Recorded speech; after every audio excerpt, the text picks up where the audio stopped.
Hi everybody. It is Saturday afternoon and we are going to take a little trip around the world. Shouldn't take too long today because I really don't feel like we have a whole lot to talk about in any of my tanks. I haven't been doing a whole lot down here in the fish room over the last week or so. Been kind of busy, and usually this time of year in the summer I'm a little more active outdoors than I am indoors.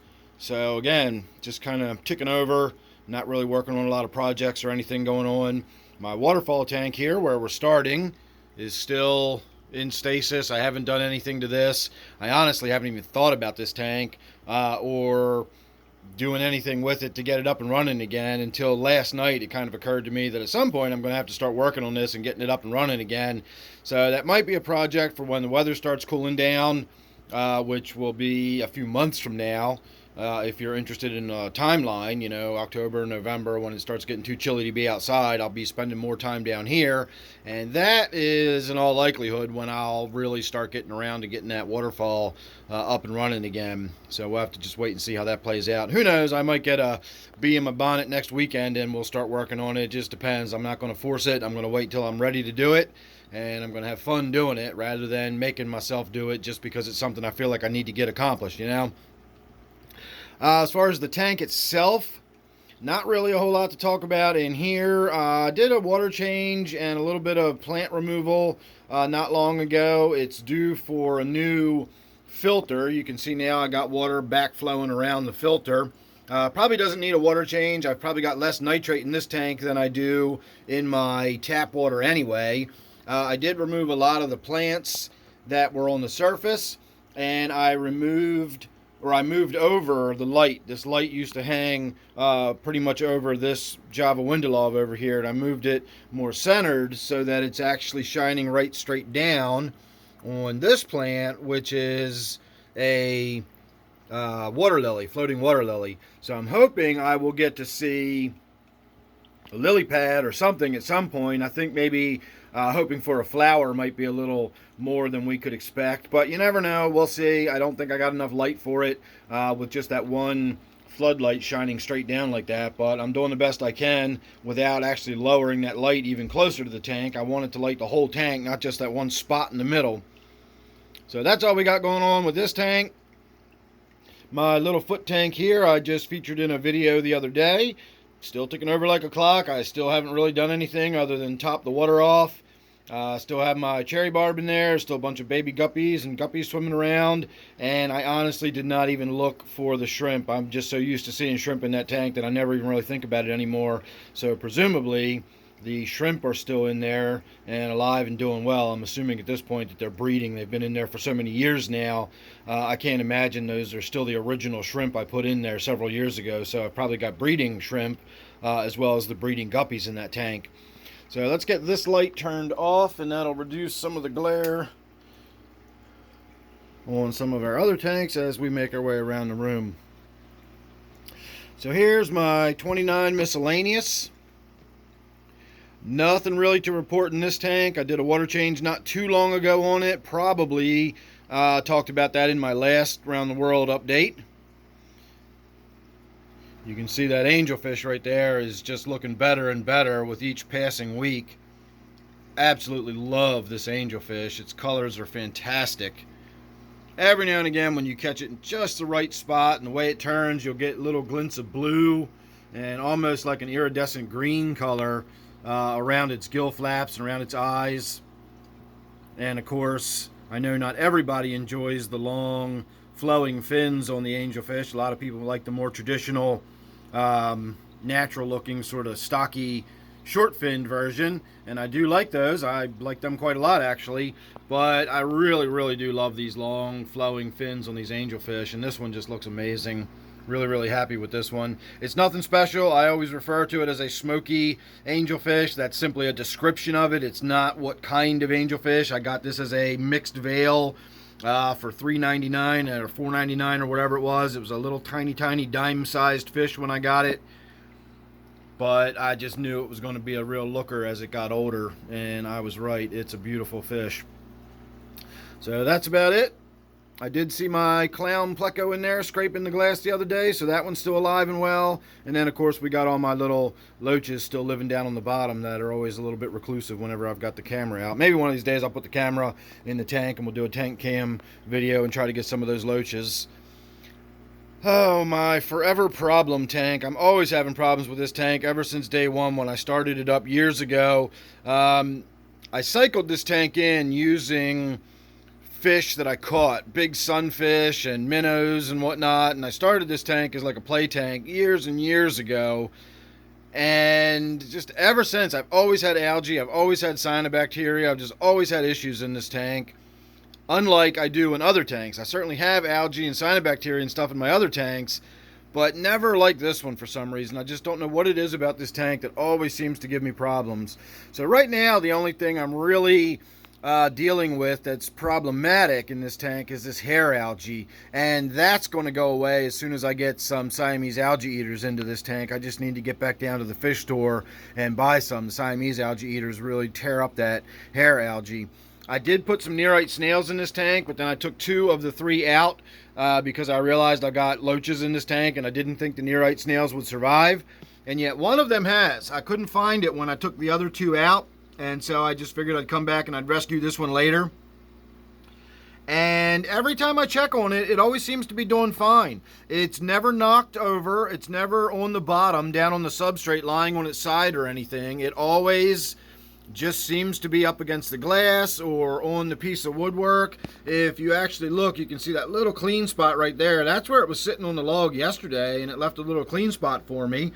I saw it down here on the wood yesterday evening. I saw it on the glass over here.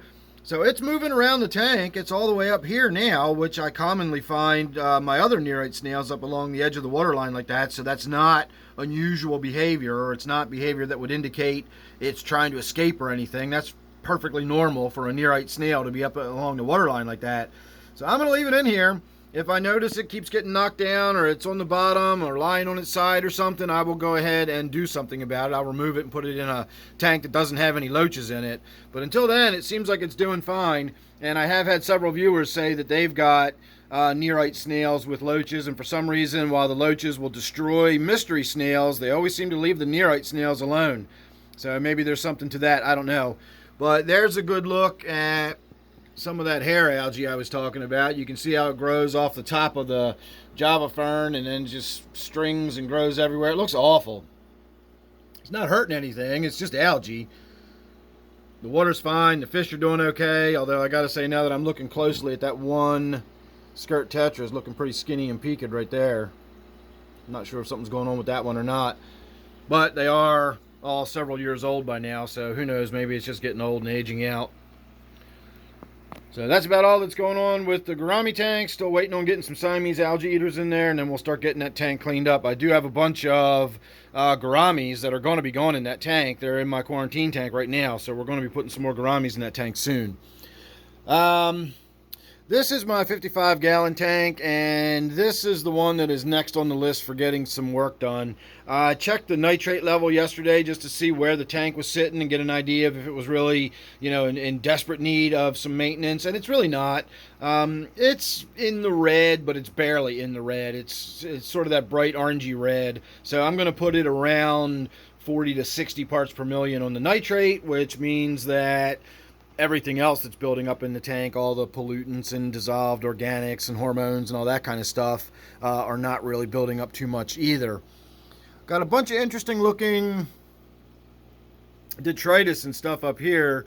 It looks like the kind of crud and stuff that builds up inside the plant, and I'm almost wondering, like down here, all that sort of crud and mulm and stuff gets sort of built in and whatnot. You can see I've got 2 Siamese algae eaters in this tank. Here's one right here, and here's the other right here. But these are getting really old, and they're pretty much not doing a great job at cleaning the algae up anymore. It's the big pleco I have in this tank that's keeping the algae cleaned up.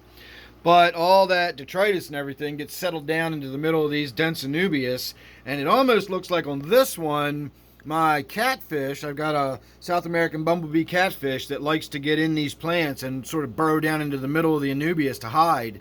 And it almost looks like when it was doing that, it was kicking up a bunch of that mulm and detritus and stuff. I don't really have any other way to explain why we're seeing all that mulm and silt and stuff on top of this anubias here today.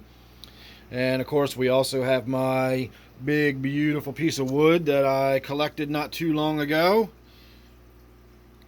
Still not sinking, it's still very buoyant.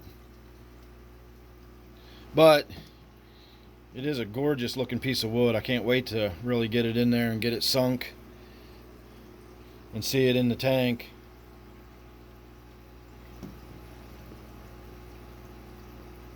That is going to look fantastic. But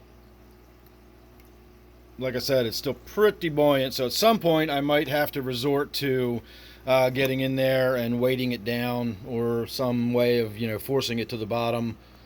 Or we can just leave it float. That's okay with me too. I don't have any problem having floating wood in my tanks. So that is my 55-gallon tank, and all that commotion actually got my 2 Siamese algae eaters stirred up. You can see the one of them there. The other one's in the bottom in the back. So moving on to my 40 breeder here. This tank actually does have 4 Siamese algae eaters in it, and they're fairly small. I've thought about maybe collecting 1 up or 2 up out of this tank and putting them in other tanks, but they're doing fine where they are. This tank is just sort of settled into a stasis as well. I keep talking about doing something with it. I've been talking about doing something with this tank so long that I've kind of forgotten that I'm supposed to be doing something with it. It's got 2 rubber lip plecos and 4 Siamese algae eaters in it, and that's it. That's the only fish I have in this tank. They're all super reclusive. As soon as I walk up to the tank, they all vanish into the forest. You can see little glimpses of them moving around in there. I promise you, I do actually have fish in here. But the tank just sort of sits here and turns over. Nothing really changes. Again, one of these days I really will get in there and we'll do something about it. But in the meantime, there's nothing wrong with it. It's fine just sitting there, but it's still just sitting there. So moving on to my 125-gallon New World tank. Nothing really to report in this tank either. I topped the water off a few days ago and I wiped the glass down. I was shooting some videos sitting in front of it, so I wanted to make sure the water level was up to snuff, and of course there was some algae growing on the glass, so I wiped that down just so it would look a little nicer in the background of my video. It's not often I see my angelfish actually chasing the silver dollars around. That's kind of interesting. Silver dollar is a lot bigger than that angelfish, but the angelfish is just having at it. That is really interesting. I don't think I've ever seen that behavior. Now the shiners are getting in on the action.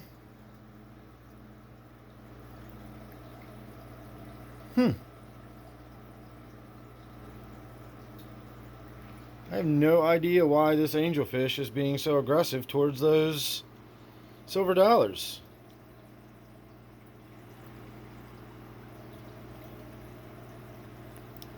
Well, you're seeing it at the same time I'm seeing it, because I've certainly never seen this behavior before in this tank.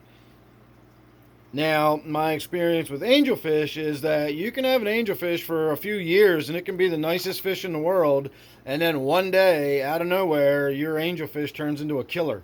I've had that happen to me before. I've had angelfish that got along fine with other angelfish for years, and then one day I had to separate them because one angelfish or the other got really, really aggressive or something. And that seems to be what's going on here. I don't know why this angelfish is just relentlessly chasing these silver dollars around. Interesting. Could have made a whole video just about this. So anyway, other than this, nothing is really going on in my 125-gallon tank. So we'll be talking about this more, I guess, in an upcoming video. But for the purposes of this around the world update, we're going to move on. So again, I haven't really done anything to this tank. It's still just sitting here. I feed it every day. I did a little bit of a top off, and I wiped the glass down the other day. And that's the closest this tank's gotten to maintenance within the last, 2 or 3 weeks, I guess. I haven't done a real big water change on this tank in, at least a couple of weeks. All right, that is a puzzler. Snail tank's not worth talking about. Nothing going on in there. My native tank is definitely on the list to get some work done today too. Glass needs to be wiped down, that's no big deal, but the water level's getting pretty low. My filter is getting fairly clogged up, and you can see I'm barely getting any water flow out of my pump at all. If we reached in there and pulled that filter out, let's see if I can do it without getting my hand too wet. Well, we're not getting a whole lot of flow at all, and I just pulled the filter all the way out, so the intake on the pump must actually be clogged up itself, so that's going to take a little more effort than just pulling that filter packing out of there. So that's about it that's going on with this tank. It's just in need of maintenance. I haven't lost any fish that I know of. I mean, the crayfish might have gotten one of the mosquito fish or something that I don't know about, but that's not a big deal. No new crayfish slough, or shed, molt, whatever you want to call it. Haven't seen any of that going on. So again, just not a lot going on here in this tank. Also, I've not seen that really small crayfish since I put it in the tank. So at this point, I suspect that sunfish probably got that really small crayfish when I first put it in here. So we can probably assume there's only 2 crayfish, and they're both, a significant enough size that they're going to be able to take care of themselves, and I don't have to worry about any other fish gobbling them up just yet. So moving on to my 125 gallon tank. This one definitely needs some work. This is another one that the cyanobacteria just always comes back, no matter how many times I treat it, no matter how thoroughly I treat it, and no matter how many times I let the treatment just run for 2, 3, 4, 5 cycles of treatment back to back. The tank looks great. 6 weeks, 8 weeks, 6 months later, it doesn't matter. At some point, I get this green, sheeting, growing mat that just blankets everything with that cyanobacteria. It's not terrible to get out. I can get a lot of it out just by using a siphon hose and just suck it right out of the tank. But that's time consuming and it's labor intensive. It's just a pain in the butt, but it's going to be something I got to do because I need to get on top of this again. So probably going to be, another big water change where I get in there and siphon as much of the stuff out as I physically can. And then we're going to get on with doing another cyanobacteria treatment. But as I always say, it's not hurting the fish at all. It just looks ugly. That cyanobacteria is just fine. The little bit of algae that's growing on the glass is no big deal. You can actually see squiggly lines where the plecos have been in there scraping the glass. I also put some nearite snails in this tank. That's where the other 3 nearite snails went. So somewhere in here is 3 nearite snails. Oddly, the one that's in the tank where I thought it was going to get eaten seems to be doing fine. But the 3 that I put in this tank, I don't really think I've seen since I put them in here. But I do see that scraping on the glass, so they at least did something at some point. And I will be keeping my eye out to see if I can see them anywhere. If you can't tell, I'm looking around for them now. And I do not see them. Let's see if they're up along the edge of the water line. Nope. I don't know. They got plenty of places to hide in there. They're not big. And that is a 6-foot long tank with lots of stuff and dirty glass. So there you go. That's my 125. This, I don't know what I'm going to call this tank just yet. Probably my deep sand bed tank.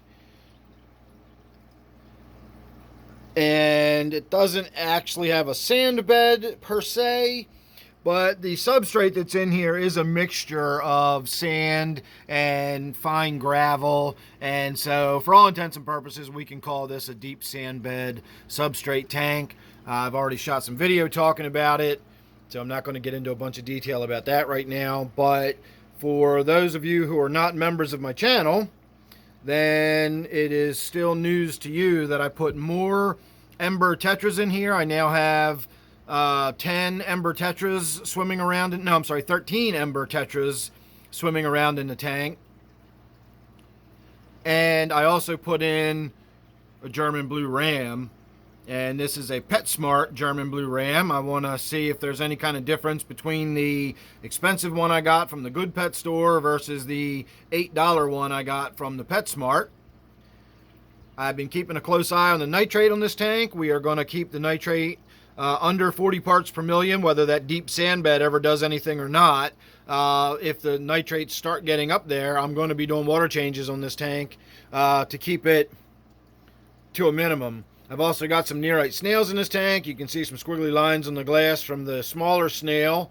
I do have a bladder snail in this tank as well. Actually, that one's right there, and that one does a fantastic job, albeit in very small squiggly lines. So that's all that's really going on in this tank right now. I have added a few fish. As I said, I've shot some video about this on my members area, so that's not news to all my members. But I have added some more fish to this tank, and that's pretty much going to be it for this tank. We're going to leave it with a few guppies. I don't know if I've mentioned that or not to the public at large, but I also collected up a few of the guppies and endlers from another tank. So I've got some of those LT gray endlers, and then I put a couple of little random mixed ones that I collected up out of my office tank just for a little splash of color. I've also got 2 red wag platies. One is a male, the other one is still young, but I'm hoping it's a male. It looks male so far. I didn't look at it closely enough to look at its fins and everything to find out whether or not it really is a male. But as it gets older, if it turns out to be female, I will remove it from the tank, or possibly not. Maybe the ram will eat the fry or something and we can have it as a food source in the tank or something. I don't know. But that's what we got so far. Last fish I'm going to add to this tank will be either a rubber lip or a clown pleco, a small off-box scraping, grazing type fish that will help keep the woodwork clean, help keep the rocks and the glass clean, and just keep the tank looking nice all the way around. So far, I'm really happy with this tank. I also put in 2 rocks. The 2 rocks you can see sort of stacked on top of each other. This is one rock here, and then this is another. And that's just to create a little bit of cave space so that when I do put a little rubber lip or something in there, it'll have a place to hide and shelter rather than just trying to rely on staying underneath that piece of woodwork and nothing else. So far, I like it. I think it looks really good.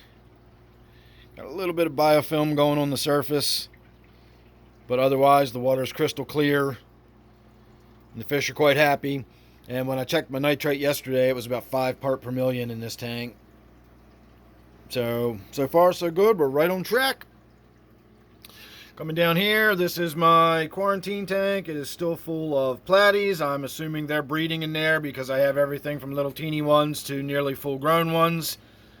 So I'm going to have to do something about this someday too. And by the looks of how many snails I got growing in here, I can probably use this as a source of food for Butterbean, my puffer fish, which is in this tank that I'm still calling my brackish tank. I might start calling it Butterbean's tank. I don't know. Let me turn the forward light on here if I can get to it. There we go. So nothing at all has changed since the last time I did this video. I suspected in my last video that the guppies were in here breeding, and I feel like we can probably say that that has been confirmed. I do have a few guppies swimming around in this tank, and somewhere in there is my pufferfish. There he is, or she. All these years I have no idea whether Butterbean is male or female. I always say he, but that's just out of habit. I have absolutely no idea, and I don't really even think there's any sexual dimorphism between the males and females. So I think unless we were in some kind of breeding situation where we could actually see who was who, which one was actually doing the breeding, I don't know if you can tell with puffers which is which. So Butterbean is just Butterbean, and he's in a tank full of guppies. So probably ought to do something about that too. Originally, I was hoping that Butterbean would kind of keep track of the guppy fry and keep them under control or whatever, but he is the most docile, even timid. Oh no, I'm looking at him for the first time now, and it looks like his left eye is all cloudy.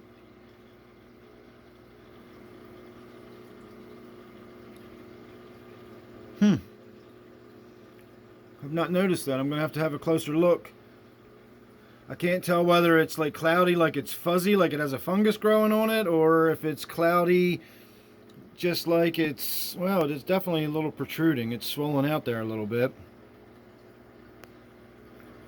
Not sure what to do about that. Doesn't look like a fungus infection. It just looks like a cloudy, swollen eye, almost like it's got an infection in it or something. Maybe I'll treat the tank with some Maricin and see what happens.